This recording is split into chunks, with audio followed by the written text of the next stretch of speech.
네, 안녕하세요. 서울의대 소아과학 교실에서 교수를 하다가 이제 명예교수가 되었고 대한적 십자사 회장으로 근무하고 있는 신희영입니다.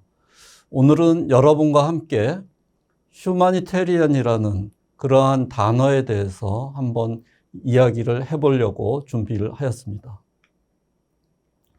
보통 의사 생활을 하면서 봉사라는 그러한 단어에 매우 많이 접하게 됩니다.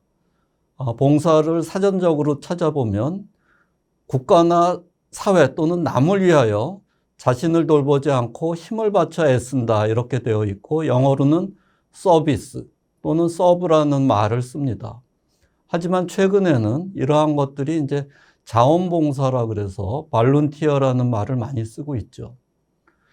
의사들은 이제 봉사를 특히 자원봉사를 많이 하는 것으로 알려져 있지만 사실은 자원봉사가 아닌 떠밀려서 하는 봉사, 즉 병원에서 어디를 간다고 하면 그냥 끌려가면서 하는 봉사도 처음에는 많이 하게 되죠. 저는 갑자기 작년 8월에 제30대 대한적십자사 회장이 되었습니다. 60년대 초반에 한번 의사가 회장이 된 이후에 몇십 년 만에 처음으로 의사가 대한적십자사 회장이 된 것입니다. 적십자에 와서 이제 쭉 보다가 보니까 적십자에서 가장 흔하게 쓰는 말이 휴마니테리안이라는 그러한 단어이더라고요. 그래서 그 휴마니테리안이라는 게 도대체 어떤 의미로 쓰이는가를 사전을 찾아봤더니 그 사람을 아픔을 경감을 시켜주는 그러한 노력을 하는 사람들, 그런 사람들을 휴마니테리안이라고 부르고 있더라고요. 제가 휴마니테리안인지 아닌지 제가 다시 한번 생각을 해보게 되었습니다. 맨 처음에 인터뷰를 봤던 이제 기자들이 물어보는 게 어떻게 하다가 의사가 되셨습니까? 아니면 의사를 왜 하셨습니까? 이런 질문을 많이 하더라고요. 그런데 저도 생각을 해보니까 그런 걸 별로 생각해 본 적이 없었어요. 저희 집안에서는 제가 17번째 의사라 그냥 나는 크면 당연히 의사가 되는 줄 알고 의사가 되었었고요. 그 의사가 된 후에 지금의 저를 만들어준 가장 중요한 분들이 누굴까 생각을 해봤더니 이 두 명의 교수님이 생각이 났습니다. 병리학을 하셨던 지재근 교수님. 이 지 교수님은 제가 본과 1학년 말에 이제 미국에서 돌아오셔서 신경해부학을 저희에게 이제 가르쳐 주시기 시작을 했고요.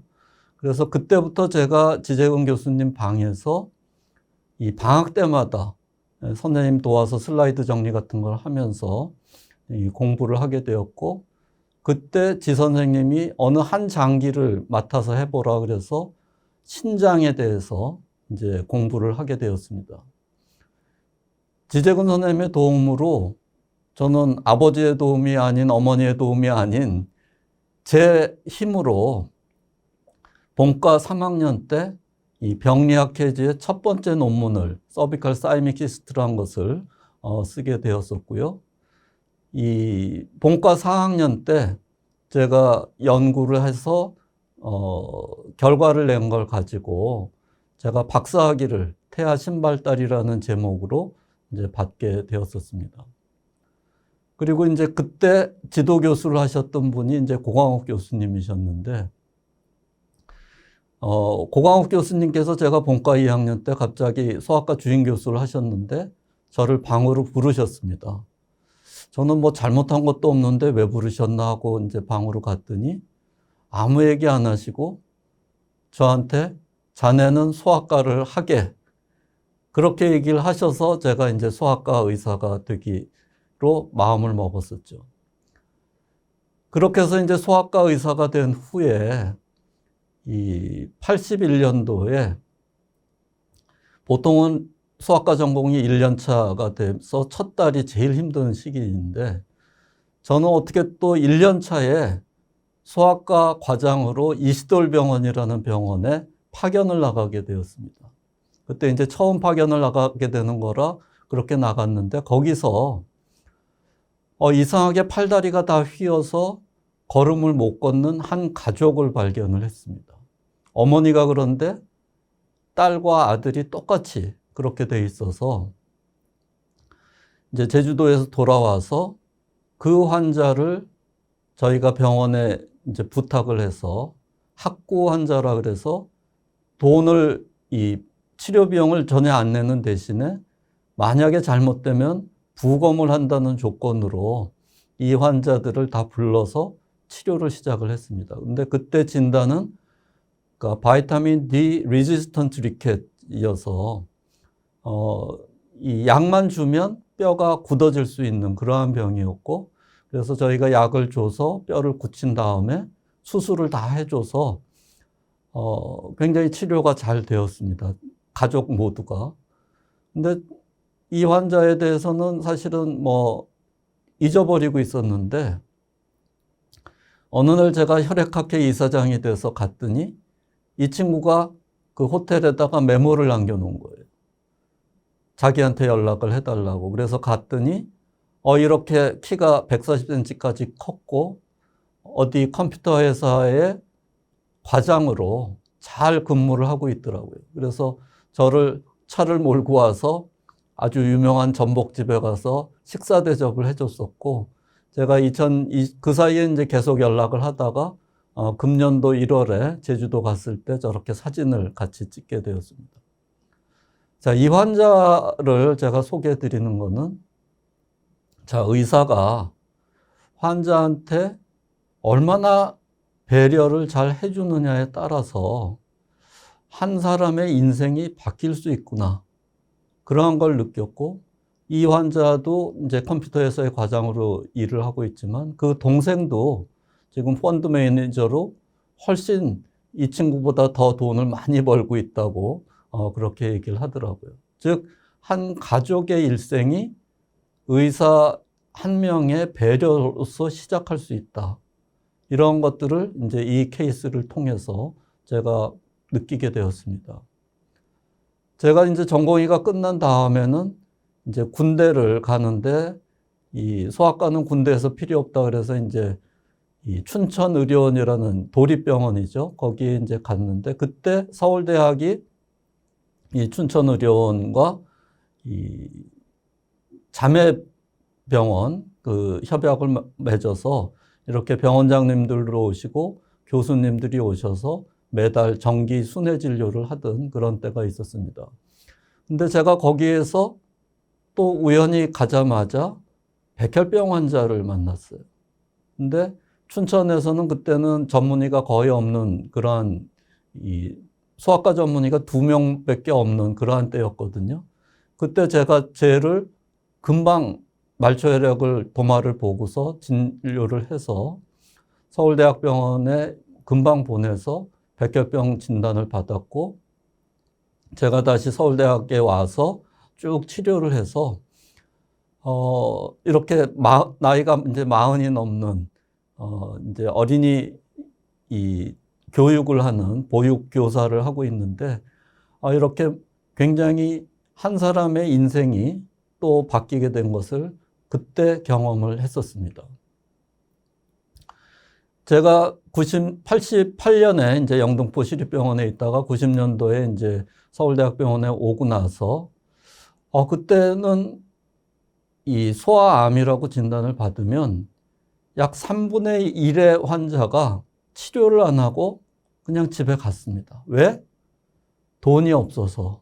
그래서 이게 소아암이라는 병은 80, 90% 완치가 가능하고 돈만 있으면 치료가 가능한 병인데 왜 이렇게 포기할까? 그런 생각을 하다가 이런 거를 소아암은 나을 수 있는 병이고 그러한 돈을 모으는 일을 해야 되겠다. 그래서 백혈병 어린이 후원회라는 걸 만들어서 이제 백혈병 어린이 재단이 될 때까지 노력을 했습니다. 그래서 이제 제가 김연아 선수한테서도 1억씩 벌써 3번을 받았고요. 이 백혈병 어린이 재단은 지금 현재 매년 약 60억 정도를 모금을 하는 재단이고 그 돈으로 전국의 어린이들을 치료를 해주고 있는 그러한 재단이 되겠습니다. 그래서 그렇게 해서 치료된 애들 데리고 이 이승엽 선수가 일본에 있을 때 제가 도쿄돔을 찾아가서 이렇게 행사를 했는데 그때 한 30명의 어린이들이 일본의 도쿄돔을 한번 뛰어다녀 보는 그러한 경험도 했었습니다. 그리고 이제 제가 스웨덴에 가서 봤더니 이 백혈병 애들이나 이런 애들을 위한 이 캠프장이 있더라고요. 근데 저희가 96년 그때인데 저희 아이들은 이제 머리가 다 빠지고 그러다 보니까 놀이터나 이런 이 놀이공원 같은 데 가면 다 사람들이 쳐다보고 하니까 놀림 받을까 봐 그런 데를 못 가는 그러한 상황이었습니다. 그래서 제가 이러한 가족을 위한 캠프장을 만들자 해서 경기도 연천에 이런 샘솟는 집이라는 걸 만들어서 아이들이 거기 가서 쉬고 올 수 있는 그런 일들도 했었고요. 또한 91년부터는 어린이에게 새 생명이라는 프로를 MBC와 같이 23년간 진행을 해서 약 300억이 넘는 그러한 돈을 모은 적이 있었습니다. 그래서 저는 김희애 씨하고는 거의 20년간 같이 일을 한 적이 있었습니다. 여러분들은 잘 아마 모르시겠지만 96년도에 성덕 바우만이라는 한국에서 미국으로 입양한, 그래서 미국에서 입양이 되어서 굉장히 잘 키워져서 공군 사관학교 생도가 되었는데 만성 골수성 백혈병이 2학년 때 발생을 했습니다. 그런데 그 치료 방법이 그때는 이제 약물이 없어서 이 조혈모 세포 이식, 즉 골수 이식을 해야 되는 상황이었는데 미국에 400만 명이 넘는 골수기증 자원자 중에는 맞는 사람이 없어서 한국에 그게 의뢰가 되었죠. 근데 94년도에 저희가 이 KMDP라는 한국 골수은행협회, 그때는 이제 조혈모라는 걸 안 쓰고 골수라는 말을 썼었는데 이 KMDP가 94년도에 생겼는데 그때만 해도 한 6,000명 정도밖에 자원자가 없었습니다. 그런데 마침 6,700명 순에서 이제 맞는 사람이 나왔어요. 그래서 저 성덕바우만이 미국에서 이제 조혈모 세포 이식을 받고 98년에 이제 한국에 왔었습니다. 고맙다는 인사를 하려고. 그래서 그때 이제 제가 봐서 이 생모도 한번 만나게 해주는 그런 기회가 있었는데, 자, 이러한 것들이 다 제가 의사로서, 소아과 의사로서, 소아암을 치료하는 의사로서 능력을 가지고 있었기 때문에 가능했던 게 아닌가 그런 생각을 하고 있습니다. 90년대 이제 중반에 80년대에 이제 굉장히 치료하기가 힘든 시기에 백혈병 치료를 홍창희 교수님으로부터 받았던 두 환자가 있었습니다. 근데 그 환자 중에 한 명이 90년대 중반에 갑자기 죽었어요.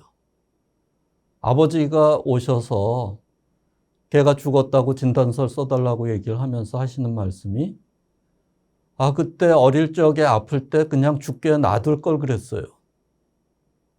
그게 무슨 말씀이세요? 했더니 치료를 하느라고 학교를 안 갔는데 그 학교를 안 간 상황에서 성인이 되니까 공부도 안 하고 아무 그 증명서도 없고 하다 보니까 취직도 안 되고 또 계속 받들어만 주던 그러한 상황에서 애가 삐뚤어져 가지고 그저 20살이 넘어서 맨날 저녁 때 하는 게 돈 달라 그래서 밖에 나가서 술 먹고 그냥 하여튼 제대로 된 생활을 못 했던 거. 즉 암은 치료가 되었는데 사회에는 계속적으로 암적인 존재로 남아 있었다고 그렇게 얘기를 하시더라고요. 그러면서 그때 그냥 가게 놔뒀으면 훨씬 더 편하게 갔을 텐데 그 교통사고를 안 당하고 그냥 술 먹고 다니지만 않았어도 굉장히 괜찮았을 텐데 하는 그런 얘기를 하시더라고요.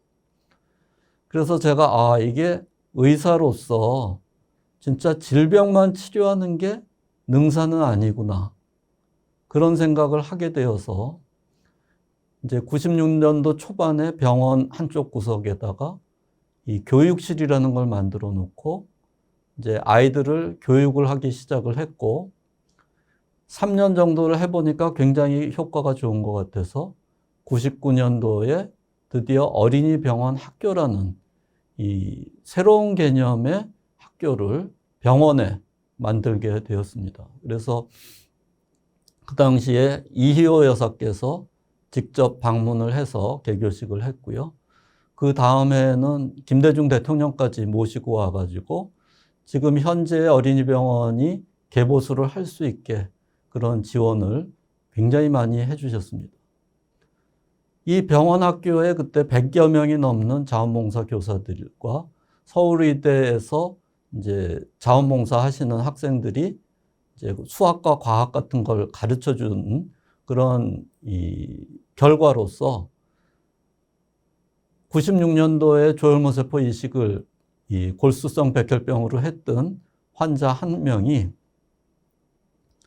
공무원 시험에 합격을 해서 환경부에 지금 서기관으로서 장관 수행비서를 하고 있습니다. 근데 이 친구가 작년도에 병원학교 20주년 개교식 기념식에 와서 한 얘기가 그때 98년에 제가 이 친구를 데리고 청와대를 어린이날에 방문을 했는데 그때 김대중 대통령께서 이 친구를 이제 저희가 데리고 간 소아암 애들을 전부 다 국무위원 자리에 앉히고 각자 나중에 무엇이 되고 싶은지 이야기를 하라고 했는데 이 친구가 외교부 장관 자리에 앉아서 대답을 한 것이 나중에 이 자리에 앉고 싶습니다. 근데 본인 얘기로는 자기가 그 얘기를 하고 나서 그 약속을 지키기 위해서 굉장히 열심히 공부를 했다. 그래서 대원외고를 나와서 연세대학에서 공부를 하면서 행정고시를 붙어서 청와대에 가서 근무도 하고 미국 가서 공부도 하고 돌아와서 지금 이제 환경부의 서기관으로 굉장히 높은 자리에 있죠. 그래서 근무를 하고 있습니다. 이 친구가 작년에 이제 어린이병원 학교 벌써 이제 2년이 됐군요. 그러니까 재작년에 20주년 행사 때 와서 얘기를 했고 그때 20주년 행사 때는 저 아는 형님이라는 그 팀이 7명이 전부가 다 와서 저희 병원에 이제 소아병동을 포함한 어린이병원 환자들을 다 격려를 해주고 갔습니다. 이 아는 형님 팀은 사실은 굉장히 대단한 팀이거든요.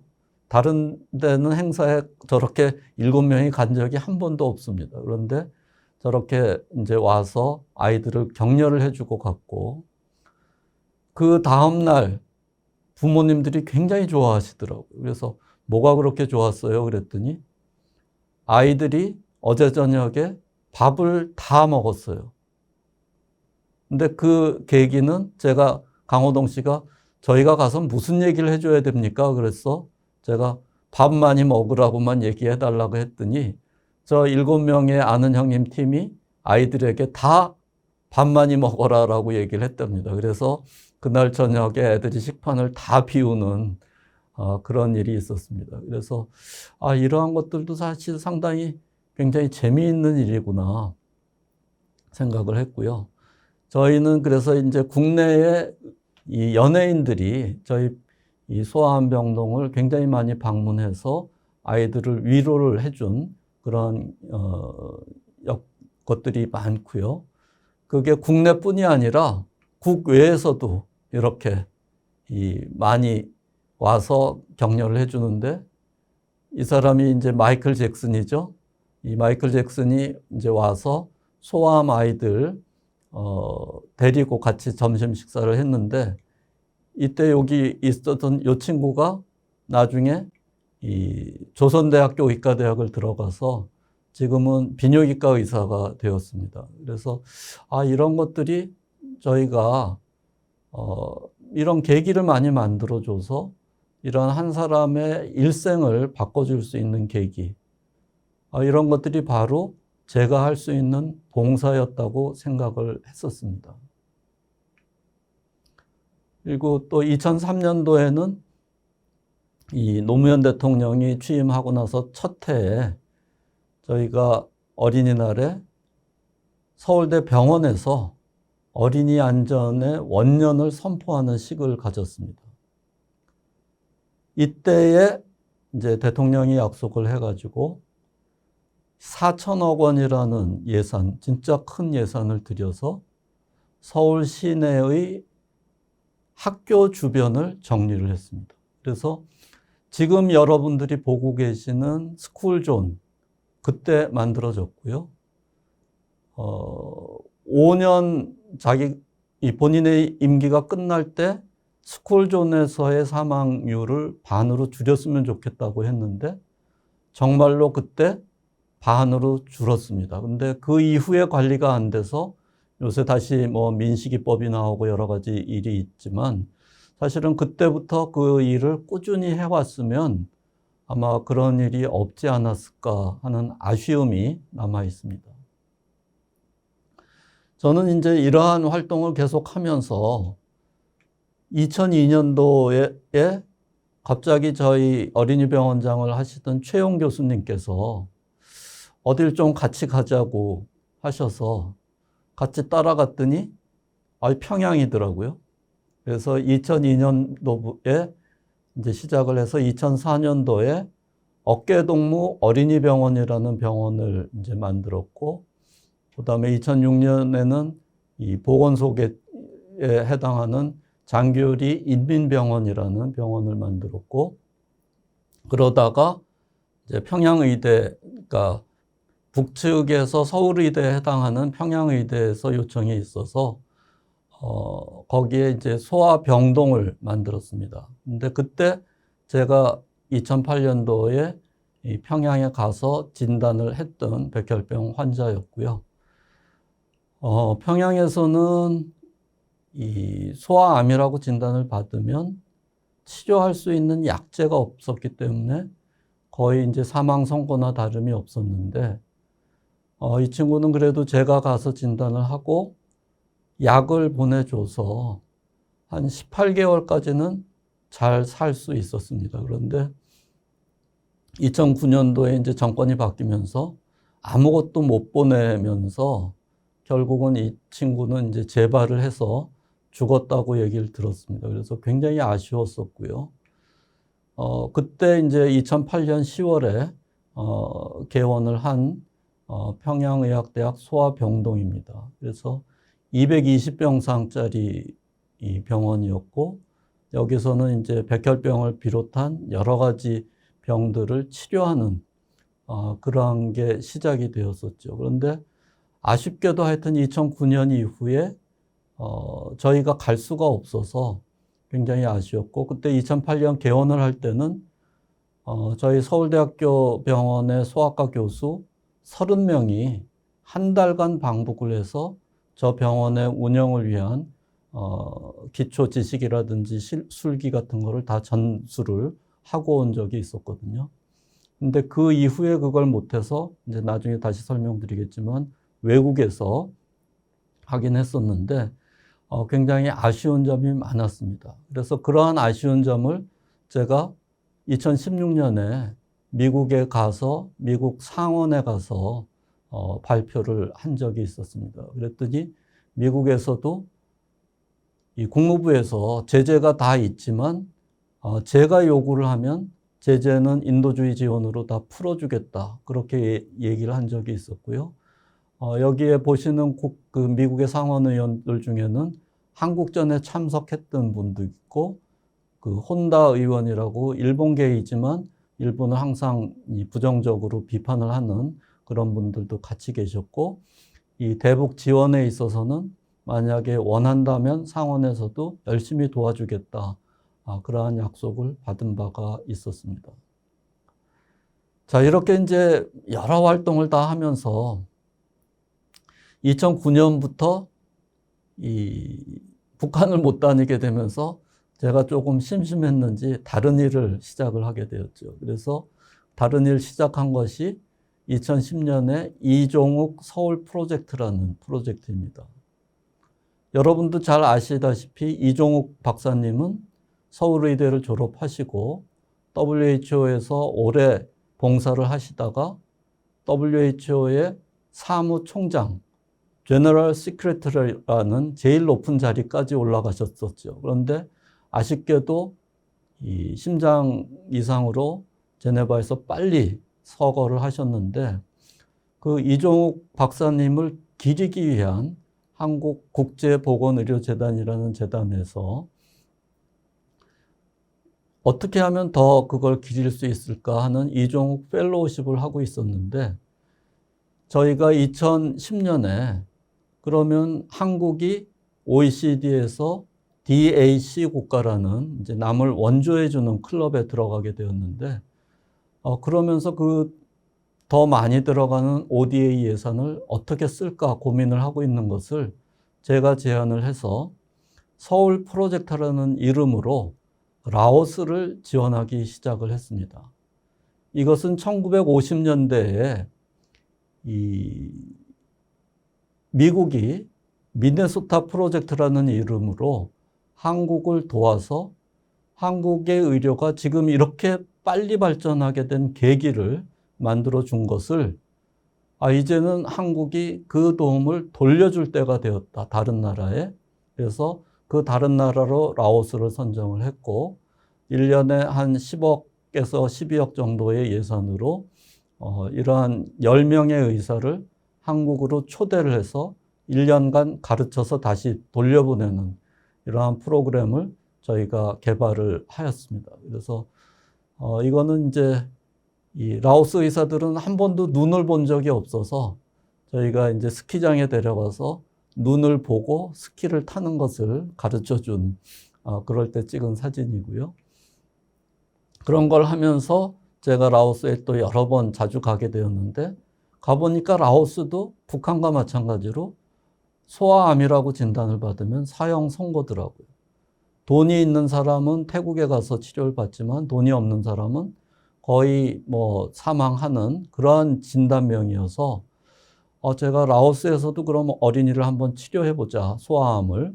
그래서 제가 소아암을 치료할 수 있는 공간, 이 무균실 같은 공간을 만들고 항암제를 지원을 해주려고 준비를 하였습니다. 그런데 사실은 항암제를 지원을 해주려면 돈이 있어야 되는데 이제 국제보건의료재단이나 이런 데서는 그런 예산은 없었기 때문에 저희가 그 돈을 좀 모으려는 작업을 시작을 했고요.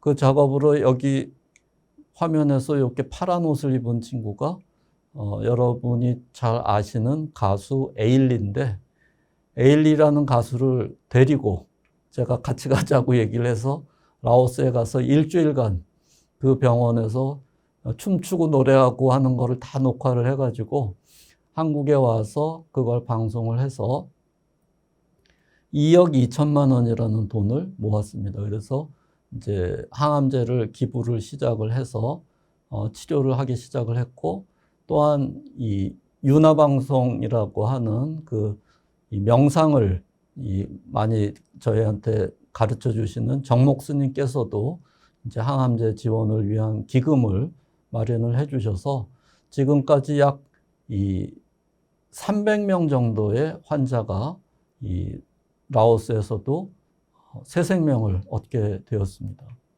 그래서 그러한 걸로 이제 제가 라오스 대통령 훈장을 작년에 이제 받게도 되었고요.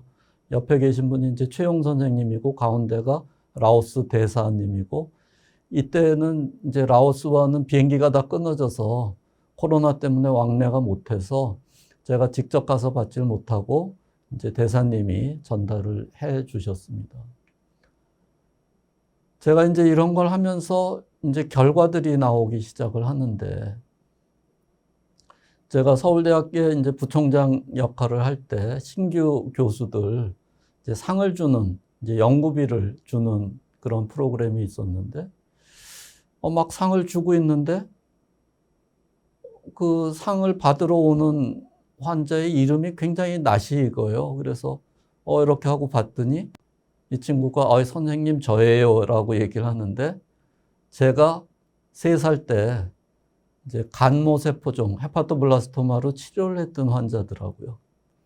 이 친구가 포항공대에 들어간 것까지는 알고 있었는데, 그 다음에 서울대 교수가 된 건 제가 모르고 있었죠. 근데 서울대 공대 교수가 돼서, 이렇게 저와 만나니까 굉장히 너무나 진짜 뭐라 그럴까요?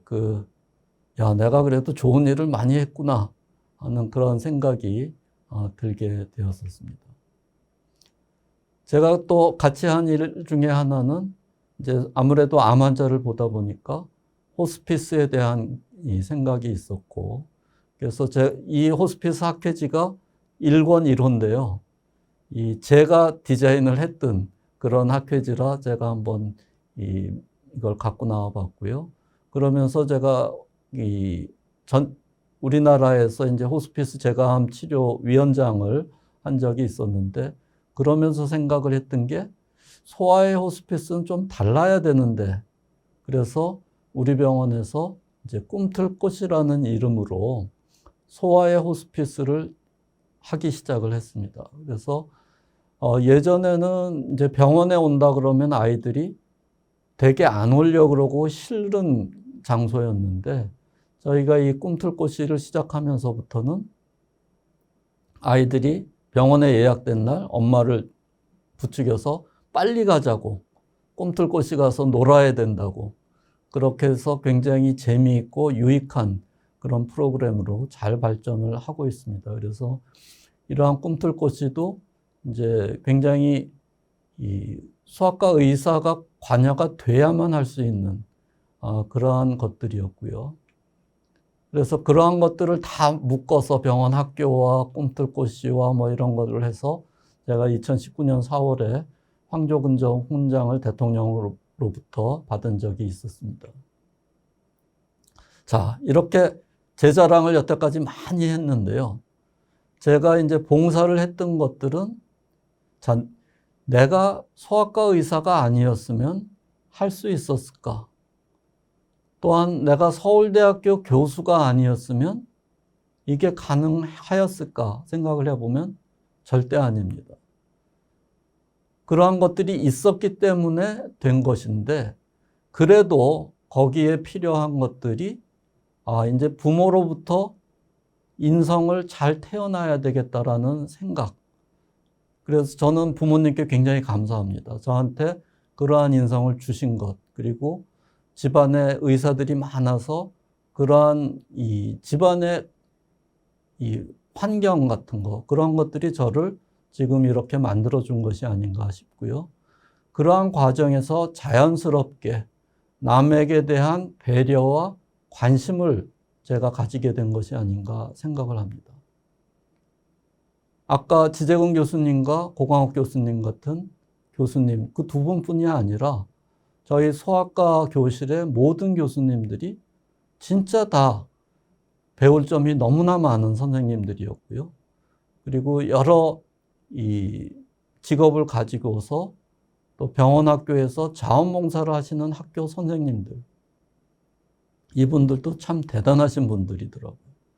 그래서 이러한 분들을 통해서도 제가 배운 게 굉장히 많았고, 제가 만약에 서울대학병원이 아닌 이 사립학교 병원에 있었으면 제가 이렇게 할 수 있었을까? 절대 못했을 겁니다. 저희 예전 병원장이시던 성상철 병원장님이 농담으로 너희 환자 한 명 입원할 때마다 2만 원씩 손해보니까 조금 환자 좀 덜 보면 안 되냐, 이런 얘기를 농담으로 하신 적이 있었는데, 하지만 그건 농담이고, 너희가 돈 벌어서 어린이병원이 흑자 나는 날이 우리나라 망하는 날이다, 그렇게 얘기를 해주시면서 너희는 낼 수 있는 만큼 적자를 내라, 그렇게 얘기를 해주신 그러한 병원이었기 때문에 우리가 이런 일을 할 수 있었지 않을까 생각을 하고, 어떤 사립병원들에 가면 환자를 환자라고 안 부르고 고객이라고 부릅니다. 왜냐? 돈을 빼내야 되는 고객이라고 생각을 하니까요. 근데 서울대학병원은 이런 말을 안 쓰고 환자라는 말을 쓴다는 것 자체가 저는 굉장히 자부심을 가지고 생각하는 부분이고, 또한 저희 과, 소아청소년과 진짜 환자를 위한 이 배려의 마음이 누구에게나 다 있는 과. 제가 전공의 면접을 이제 하면서 들어갔더니 전공의를 하겠다고 들어오는 이 면접을 하는 사람의 거의 10명 정도가 다 전문의가 돼서 국제기구에 가서 그런 봉사를 하는 그러한 기회를 가졌으면 좋겠다. 이런 얘기를 하는 걸 보고서도 진짜 내가 근무를 했지만 소아청소년과라는 과가 얼마나 좋을 과인가. 그리고 다 같이 일을 도와서 하는 헌신적인 동료들 굉장히 감사를 하고 있습니다. 근데 꼭 이제 빼놓으면 안 될 부분은 사실은 가족의 도움입니다. 제가 이 전임 강사, 조교수, 부교수까지 될 때까지 대개는 토요일, 일요일 없이 병원에 나오고 행사를 가고 했었습니다. 그럴 때 저희 가족들이 다 그거를 인정을 해주고 얘기를 안 해줬기 때문에 그러한 부분도 분명히 있다고 생각이 됩니다. 그래서 사실은 이제 의사가 되려고 하는 여러 학생들 포함해서 전공의들에게도 자, 휴머니테리안이라는 그러한 단어를 나에게 쓸 수 있으려면 어떻게 해야 될까? 가장 먼저 자신의 장점이 뭔지를 좀 한번 찾아보면 좋을 것 같아요. 인간관계를 굉장히 잘하는 사람이라든지 어떠한 준비를 잘하는 사람이라든지 그런 자신의 능력을 내가 뭘 잘하나 이런 것들을 한번 찾아보는 필요가 있고, 거기에 이제 가장 중요한 거는 남에게 대한 배려와 관심이겠죠. 의과대학에서 이 입학 면접을 볼 때 가장 많이 관심을 가지고 보는 부분이 바로 이런 부분이죠. 배려와 관심. 그래서 이러한 것들을 이제 저희가 잘 키워준다면 그러한 것들이 이제 굉장히 도움이 될 것이고요. 이러한 휴머니테리안에 대한 교육은 적십자에서 지금 굉장히 열심히 자료를 준비하고 있습니다. 앙리 듀낭이 1800년대 후반에 이제 아군 적군 관계없이 부상자를 치료해 줬던 솔페리노라는 그런 거에 대한 회상, 그런 것들도 지금 책으로 만들었고요. 근데 저희가 잊지 않으면 안 될 것이 휴머니테리안이 되는 거에는 절대적으로 물질적이나 이러한 보상이 따르지 않습니다. 제가 적십자 회장을 하고 있지만 저는 지금도 무급입니다. 이러한 물질적 보상을 생각하지 않는 그러한 마음도 굉장히 중요하고, 그 대신 마음으로 보상을 받는, 내가 굉장히 중요한 역할을 하는 굉장히 괜찮은 사람 중에 한 명이다라는 마음의 보상, 이런 걸로 만족을 해야 되겠죠.